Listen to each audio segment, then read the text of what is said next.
मेरे सभी गुरुजनों को चरण स्पर्श एवं सभी भाई एवं बहनों को शिक्षक दिवस की ढेर सारी शुभकामनाएं। मैं राहुल कुमार इस अवसर पर एक विचार प्रस्तुत करने जा रहा हूं। इसका उद्देश्य किन्हीं की भावनाओं को ठेस पहुंचाना नहीं है। फिर भी यदि किन्हीं की भावनाओं को ठेस पहुंचे तो उसके लिए मैं हाथ जोड़कर क्षमा प्रार्थी हूं। जैसा कि आप जानते हैं कि आज पूरा भारतवर्ष शिक्षक दिवस मना रहा है, लेकिन सबसे जरूरी बात यह है कि शिक्षक किसे कहते हैं। क्या पढ़ा देने वाले को शिक्षक कहते हैं, या हमारे डाउट्स को सोल्व कर देने वाले को शिक्षक कहते हैं, या फिर बोर्ड एग्जाम में अच्छे मार्क्स दिला देने वाले को शिक्षक कहते हैं? तो बिल्कुल नहीं।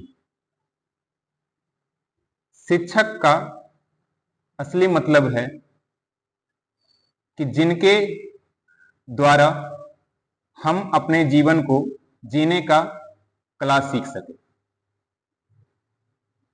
चाहे वो औपचारिक हो या अनौपचारिक। औपचारिक का मतलब जो हम क्लास में शिक्षा लेकर, किताबी ज्ञानों को लेकर जीवन को जीते हैं, और अनौपचारिक शिक्षा का मतलब जिसके द्वारा हम लोगों के साथ व्यवहार करते हैं, अपने से बड़ों का सम्मान करते हैं, या फिर जीवन में सही और गलत परिस्थिति को जानकर उसके अनुसार निर्णय लेते हैं। लेकिन बहुत ही दुखद एवं संवेदनशील आज के वर्तमान शिक्षक की स्थिति है। आज वर्तमान में शिक्षक नहीं रहे, वे एक व्यापारी की भूमिका निभा रहे हैं। अर्थात शिक्षक गुरु होने की भूमिका नहीं निभा रहे हैं, बल्कि वो एक व्यापारी होने की भूमिका निभा रहे हैं। अब जब शिक्षक ही शिक्षक नहीं रहे तो फिर वो विद्यार्थी किस प्रकार से विद्यार्थी रह पाएगा। शिक्षक जो हैं वर्तमान में अपने बच्चों का तो विकास कर रहे हैं, लेकिन पढ़ाए बच्चों का नहीं। अपने बच्चों का विकास कहने का मतलब हजारों लाखों बच्चों को पढ़ाकर महल बना रहे हैं, आलीशान बंगला बना रहे हैं, जमीन खरीद रहे हैं, LIC की किस्त जमा कर रहे हैं। तो इस अनुसार से वो अपने बच्चों का तो भविष्य बेहतर बना रहे हैं, लेकिन क्या पराये बच्चों का भविष्य बेहतर बना रहे हैं? नहीं। इसलिए मैंने शिक्षक को, सभी शिक्षकों को नहीं, लेकिन लगभग शिक्षकों को व्यापारी का दर्जा दिया। आगे कई ऐसे परिस्थितियों को मैंने सुना, वीडियो के माध्यम से देखा। कई शिक्षक अपने क्लासरूम में 100,000 बच्चों को बैठाकर पढ़ाते हैं, लेकिन कई बच्चे उस क्लासरूम में बैठकर मोबाइल का इस्तेमाल कर फेसबुक, स्नैपचैट, इंस्टाग्राम, यहां तक भी नहीं, वो क्लास के पिछले बेंच पर बैठकर स्मोकिंग जैसी क्रियाओं को कर रहे हैं। मैं मानता हूं कि इनमें से कई लोगों का कहना होगा इसमें शिक्षक के क्या दोष है, लेकिन जब कोई बच्चे अपने घर में होते हैं और इस प्रकार की बुरी घटनाओं को अंजाम देते हैं तो उनके माता पिताओं को दोष दी जाती है। लेकिन वो सारे अभिभावक अपने बच्चों को एक शिक्षक के पास जब भेजते हैं तो उनके माता और पिता वो शिक्षक होते हैं, और इस परिस्थिति में यदि वो बच्चा इंस्टाग्राम, फेसबुक, स्नैपचैट या स्मोकिंग वगैरह ये सब करता है तो उन्हें समझाना, उसे डांटना एवं उसे सही रास्तों को दिखाना एक शिक्षक का कर्तव्य बनता है। लेकिन ये सभी शिक्षक अपने क्लासरूम में ऐसे हरकत करने वाले बच्चों को देखते हैं, लेकिन वो नजरअंदाज कर देते हैं, क्योंकि वह एक शिक्षक थोड़े ना है, वो एक व्यापारी की भूमिका निभा रहे हैं। यदि वो उन बच्चों को समझाएंगे, वो बच्चा कल क्लास छोड़ देगा। ऐसा कई शिक्षकों का सोच है। यदि एक बच्चा क्लास छोड़ता है तो उसके 5 मित्र हैं, वो पांचों क्लास छोड़ देंगे। अब उन पांचों के 5-5 मित्र हैं तो 25 बच्चे क्लास छोड़ देंगे। नतीजा यह होगा कि क्लासरूम बिल्कुल खाली साफ हो जाएगा। अब बच्चों की संख्या कम होने से पैसे की अर्निंग जो है वो तो कम हो जाएगी, तो फिर उनका व्यवसाय कैसे चलेगा? इसलिए उन सभी बच्चों को बैठाकर इग्नोर किया जाता है। जब मास कंप्लीट होता है तो सभी बच्चों से फी ली जाती है, लेकिन माह के अंत में किसी बच्चों की कॉपी नहीं चेक की जाती। माह तो छोड़िए, साल तक में भी कई बच्चों की कॉपी चेक नहीं की जाती है कि वो बच्चा क्या पढ़ रहा है, क्या जान रहा है। ना ही उनके अभिभावकों से संपर्क किया जाता है कि आपके बच्चे कुछ भी नहीं पढ़ पा रहे हैं।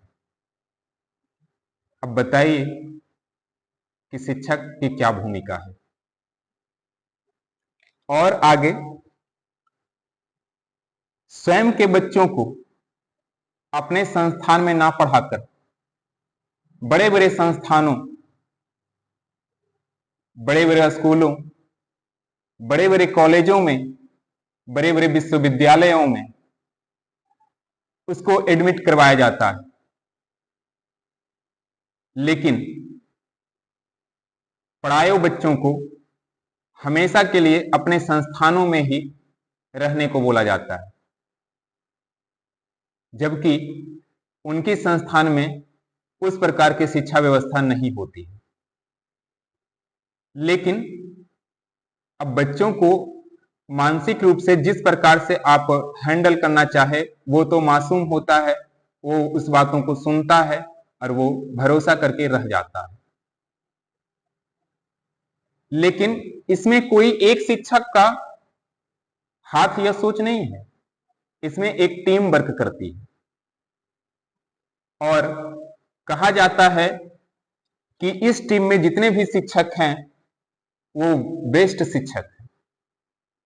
बच्चों के दिमागों में भरा जाता है कि यही पढ़ाएंगे तभी आप अच्छे कर पाओगे, भविष्य में चल पाओगे, भविष्य को जी पाओगे, अन्यथा तुम्हारी जीवन नरक हो जाएगी। जबकि मैंने अपने आसपास कई ऐसे शिक्षकों को देखा जो कई उच्चतर क्लासों को, बहुत सारे सब्जेक्ट को एक ही शिक्षक पढ़ा रहे हैं, जो कि संभव नहीं। नीट, एनआईटी, आईआईटी में आने वाले सब्जेक्ट को एक ही शिक्षक के द्वारा पढ़ाई जा रही है। आप बताएं कि वो किस प्रकार से पढ़ाते हैं। छोटे क्लासों में एक शिक्षक कई सब्जेक्ट को पढ़ा सकते हैं, लेकिन उच्चतर क्लासों में एक ही शिक्षक बहुत विषयों को नहीं पढ़ा सकते हैं। फिर भी वो पैसों के लोभ में और बच्चों को बेवकूफ बनाकर महल ठोक रहे हैं और अपने बच्चों को दूसरे स्टेट में बड़े बड़े संस्थानों में पढ़ने को भेज रहे हैं। इतना ही नहीं, आजकल ऑनलाइन का बहुत क्रेज है, लेकिन ऑनलाइन से भी बच्चों का आत्मविश्वास और लेखन क्षमता जो है वो खत्म होते जा रहा है। वहां क्वालिटी एजुकेशन है, लेकिन बहुत कम ही प्लेटफॉर्म पे बेहतर क्वालिटी एजुकेशन। लेकिन क्या वो बच्चों के कॉपी चेक कर पाते हैं? नहीं। क्या वो डिबेट करवा पाते हैं? नहीं। तो इस प्रकार से बच्चों का आत्मविश्वास एवं लेखन शक्ति जो है बिल्कुल खत्म होते जा रहा है। अतः इस पर बहुत कुछ सोचा जाना चाहिए। शिक्षक को एक भगवान का दर्जा दिया जाता है। शिक्षक एक समाज निर्माता होते हैं। शिक्षक का कर्तव्य बनता है कि मासूम बच्चों को बेवकूफ ना बनाए। वो बच्चा है, वो एक नाजुक पौधे की तरह है, उसका इधर भी शाखाएं निकल सकती है, उधर भी शाखाएं निकल सकती है, तो उनका गलत फायदा नहीं उठाया जाना चाहिए। उसको एक सही डायरेक्शन दी जानी चाहिए ताकि वो बच्चा लाइफ में अच्छा कुछ कर सके, ना कि उसको एक चक्रव्यूह में बांधकर 5, 7, 10 शिक्षक मिलकर उसका शोषण करें। ये बिल्कुल गलत है। लेकिन मैं वर्तमान में यही देख रहा हूं। विशेष मैं बहुत ज़्यादा निष्कर्ष तो नहीं बता सकता, लेकिन फिर भी मेरे मन में कुछ है जो मैं आपसे शेयर कर रहा हूँ। शिक्षक को हमेशा एक विद्यार्थी बनकर रहना चाहिए, क्योंकि विद्यार्थी जिज्ञासु होता है और हमेशा नई चीज़ों को सीखता है और वो अपडेट रहता है। यदि शिक्षक विद्यार्थी बनकर रहेंगे तो नई नई चीज़ों को जानकर अपने बच्चों को सिखाएंगे। लेकिन हमेशा ऐसा देखा जाता है कि कई शिक्षक 5 साल, 10 साल, 20 साल पुराने नोट्स को पुराने शैली से इस वर्तमान समय में ही पढ़ा रहे हैं, जो कि बिल्कुल गलत है। शिक्षक को एक सामाजिक कार्यकर्ता के रूप में कार्य करनी चाहिए, ना कि एक व्यवसायी अर्थात व्यापारी के रूप में।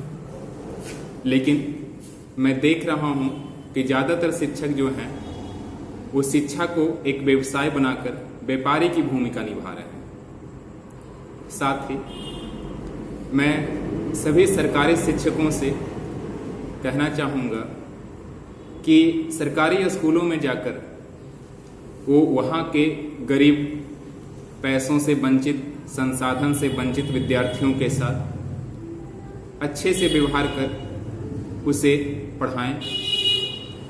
लेकिन कुछ शिक्षकों को मैंने देखा हूँ कि वो सरकारी स्कूल में पढ़ाते तो बिल्कुल भी नहीं, लेकिन वहाँ के बच्चों को माइंड वॉश कर अपने निजी कोचिंग संस्थान में बुलाते हैं और वहाँ पे उनसे पैसों को लेकर उनका शोषण कर अपना घर मकान, अपने बच्चों का भविष्य, जमीन जायदाद, LIC का किस्त वगैरह ये सब भरते हैं। जैसा कि आप लोग भी इन सारी चीज़ों को अपने समाज में बहुत बार देखे होंगे। लेकिन ऐसा नहीं करना चाहिए, क्योंकि वहाँ पे बच्चे जो हैं वो असहाय हैं, उनका शोषण करना बिल्कुल गलत है। बहुत सारी बातें मन में हैं, लेकिन मैं इतना छोटा सा सोच के साथ इतनी बड़ी बड़ी बातें की है जिससे कई लोगों को ठेस पहुंच सकता है। मैं पुनः हाथ जोड़कर क्षमा प्रार्थी और इसी के साथ मैं अपने बातों को विराम देता हूँ। इतनी देर तक आपने मुझे सुना, इसके लिए बहुत बहुत धन्यवाद। बहुत सारा प्यार और प्रणाम।